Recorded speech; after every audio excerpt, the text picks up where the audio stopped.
This playthrough is rated M for mature. Greetings and salutations, viewers. Vauldemare back here with another episode of Our World Is Ended. In the last episode, we died again, sort of, maybe, because of the missiles. Apparently we're repeating Judgment Day as we enter the AR, so things are a bit complicated here. And apparently the program he made to get us out of here isn't quite working as right either, so looks like a whole tons of fucked ups going on here. So let's see what's happening today.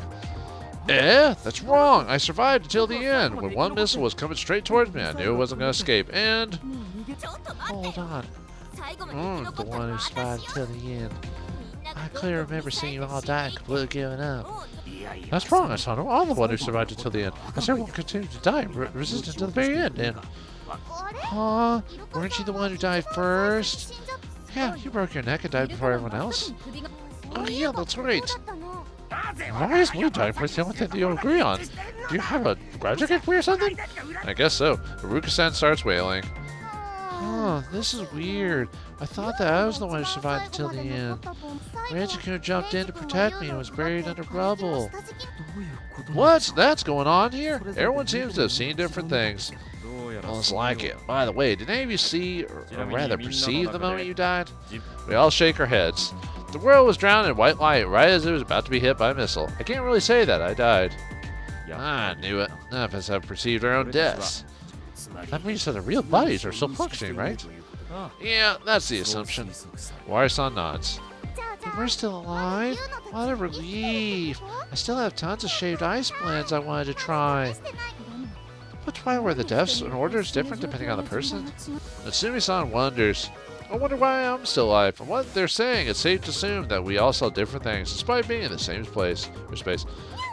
I know, that has to be it. Tatiana seems to realize something. This world constantly gets meat from the memories of people, which is really a big thing. That's why when we perceived and feel the world is different depending on the person. Remember what Sabrina said? There's no guarantee that the world we see is 100% the same. That's why our deaths were just assumptions and supplementations our brains made up from what would happen in the situation. So our brain just showed us the world we were to see. Simply.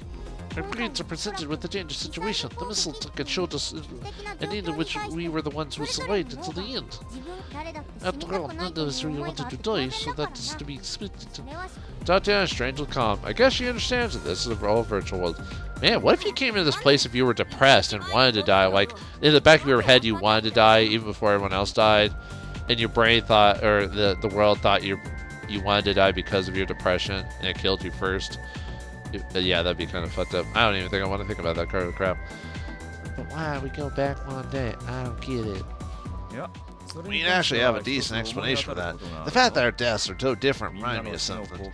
Remember when Yuno was fighting Haruno at the beach? I mean the time when the balancer program activated and tried to homogenize the differences in the virtual world? You mean the thing that activates when the difference in the information everyone sees is too great and resets the world? Exactly. The idea that everyone besides yourself dies is too big of a contradiction, which makes it impossible to keep this world together. So that's why it resets everything and makes it so that nothing happens. That makes sense. Tatiana nods.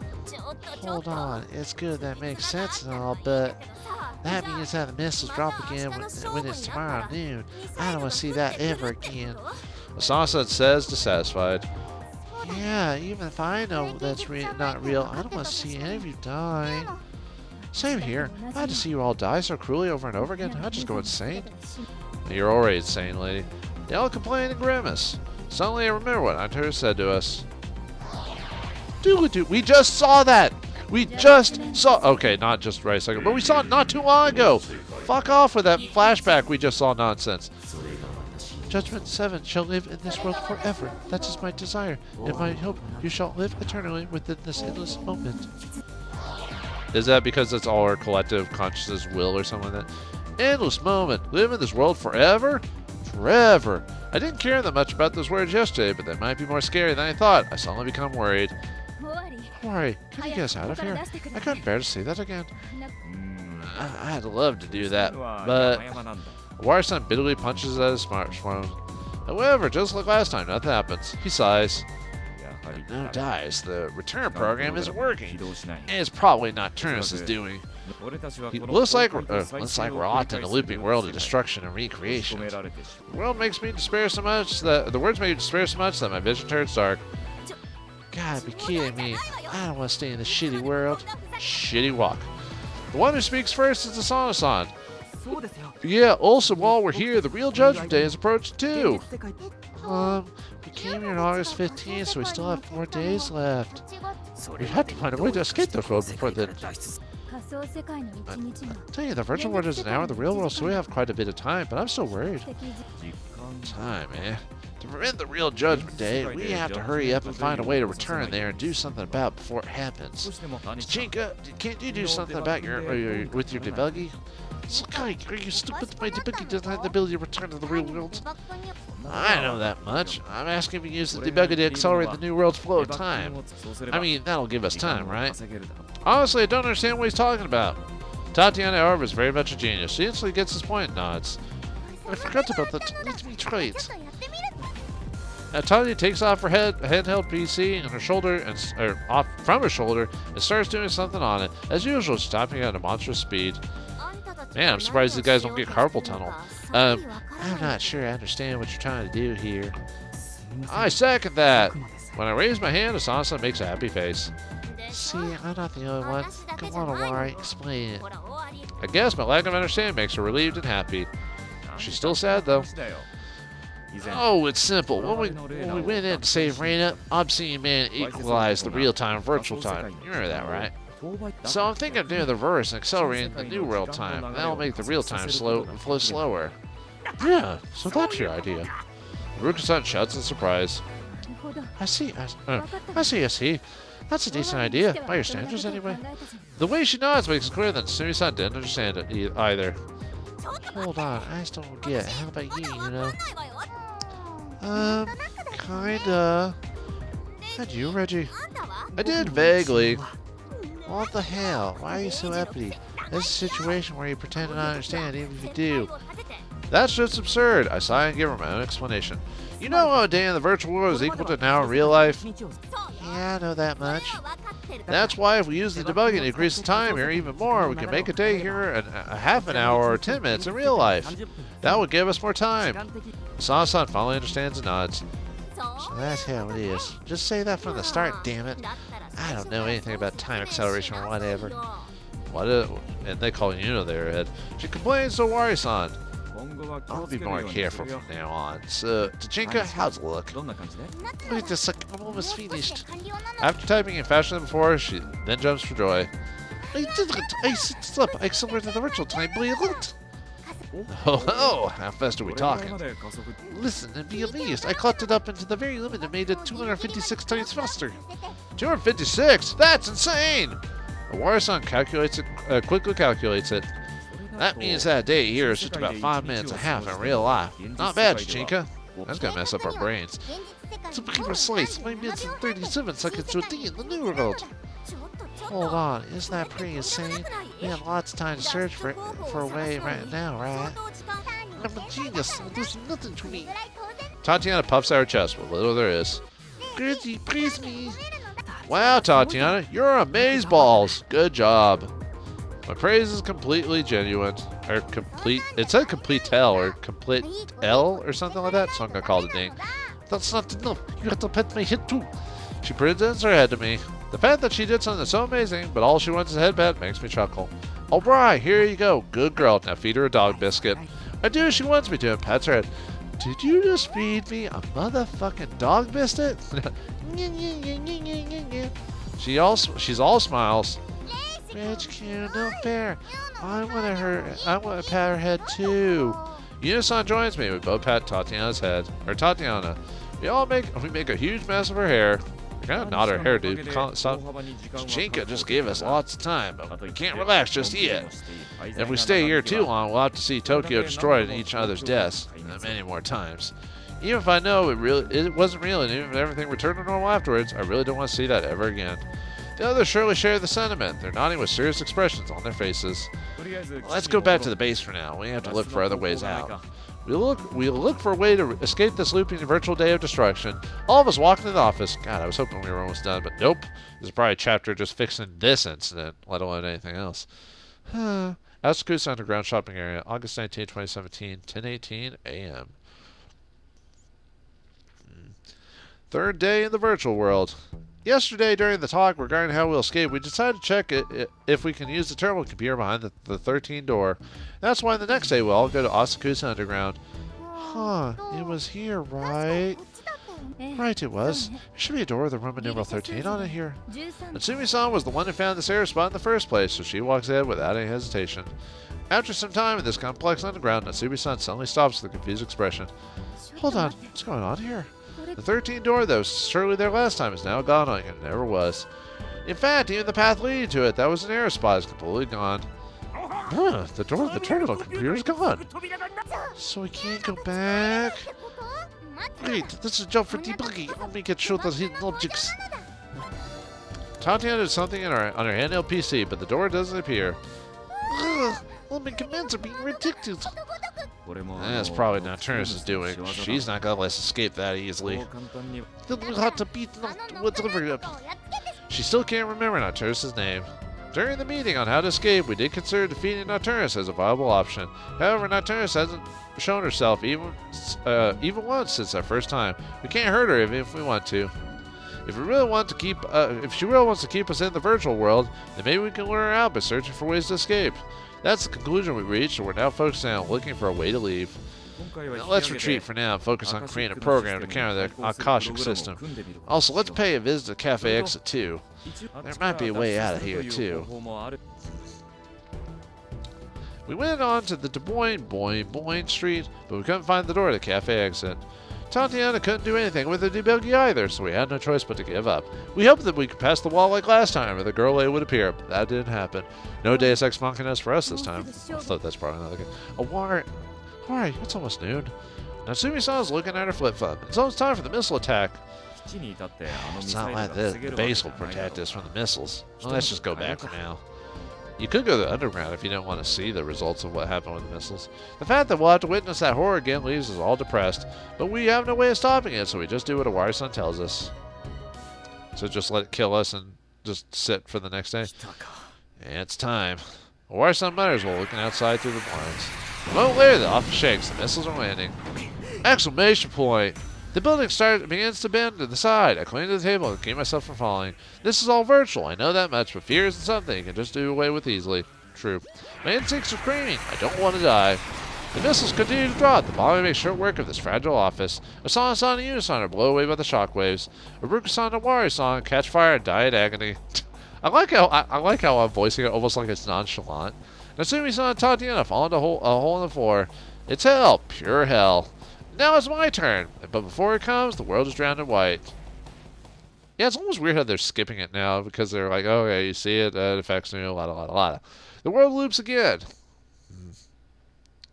Oh, joy. Our brains are being destroyed, little as we speak. Asakusa Roku, August 19, 2017, Saturday, 11:54 a.m. How many times are we going to do this? Till we get bored of it. 10th day in the version. 10th day? Jesus Christ. In the morning, we start looking around the Roku, so they've died multiple times already. Well, these people deserve it. They're assholes anyway. While Owari-san and Tatiana are working hard to develop the new escape program, the rest of us split up and look around Asakusa. Our goal is to find a new terminal computer. Of course, there's no guarantee that we will, but there's nothing we can do. We search while focusing on places where not many people come to for they could be error spots. However, we find nothing. We feel like we're just wasting time. No luck at all.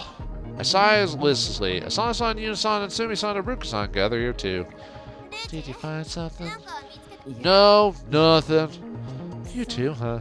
That's to be expected. We're looking for something that may not exist after all. Asumi, don't be like that. We decide that we can do everything we can, right? Asana-san scolds Nazumi, but to me it sounds like she's trying to convince herself instead. We've been here for 10 days. We have lots of time left. Yeah, that's right. Not to mention that Sakai-san and Tanya are making an amazing program right now.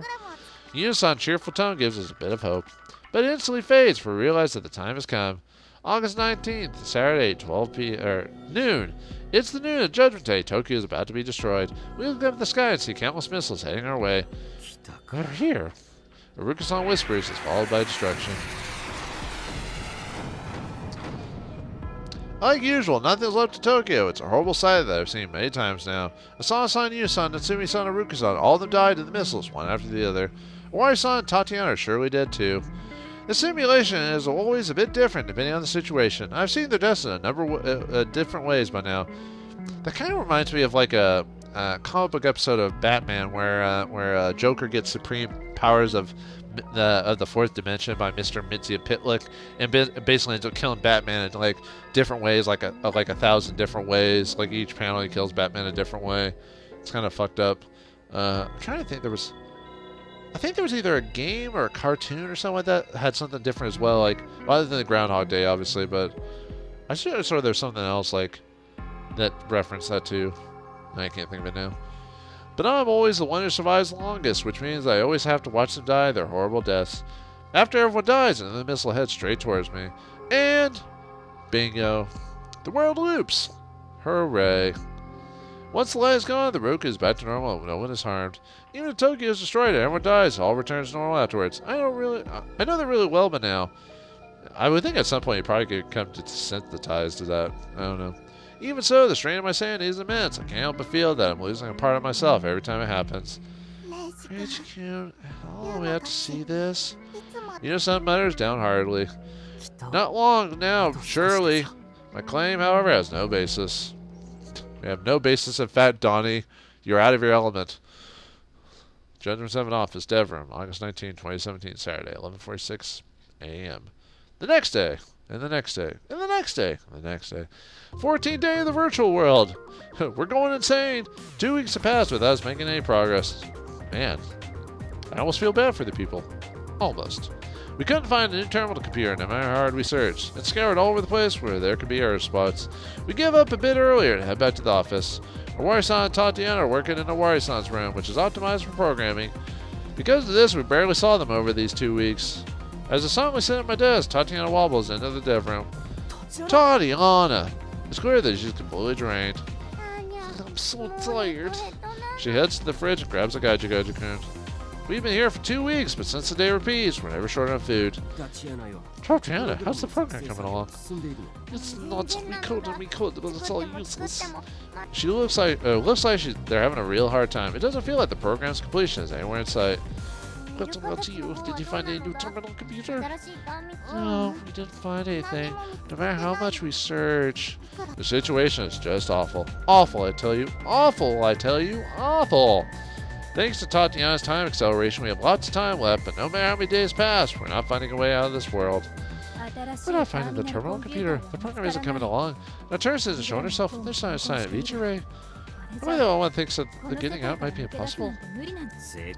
Only by ourselves, at least. After the 19th of real life, there will be no need to simulate Tokyo's destruction. That might end this loop and bring us back to reality, but how many days would we be here? How long will I have to watch Tokyo get destroyed and each other die? How long it takes, I guess.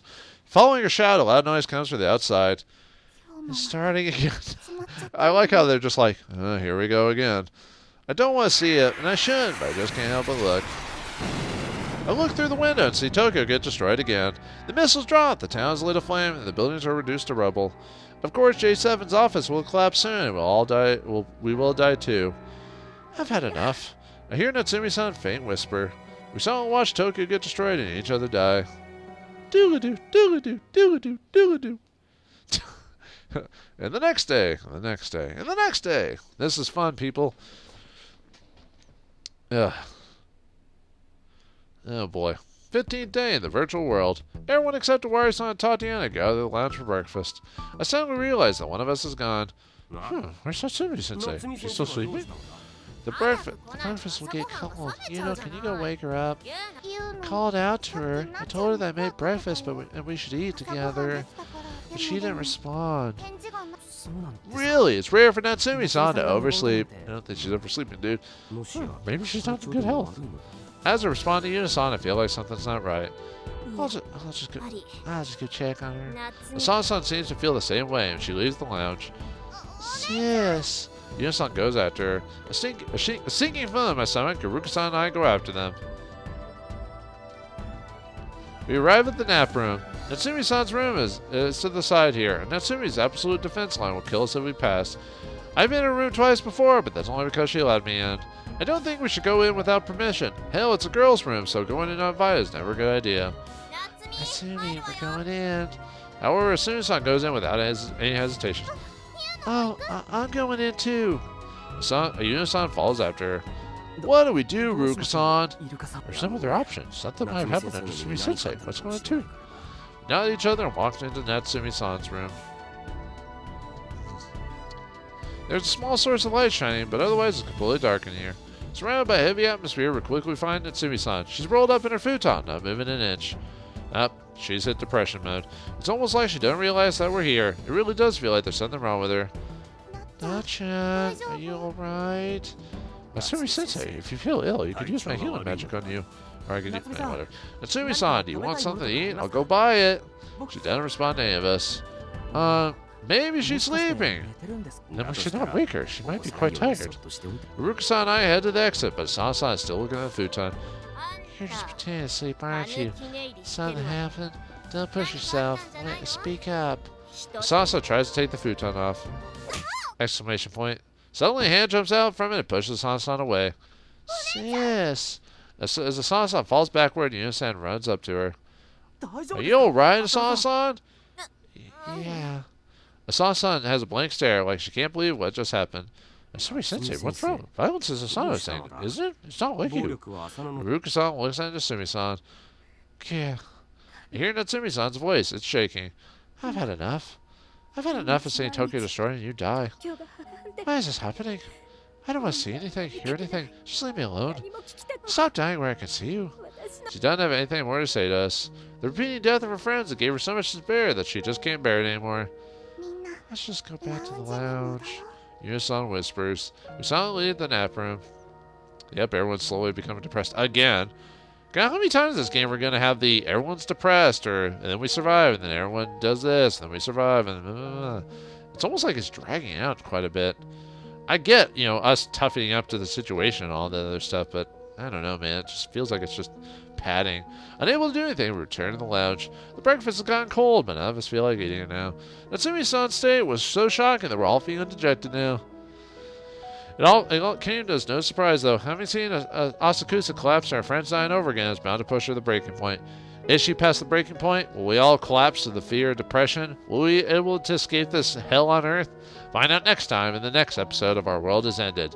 Thanks for watching. Hope you enjoyed, and I'll see you next time.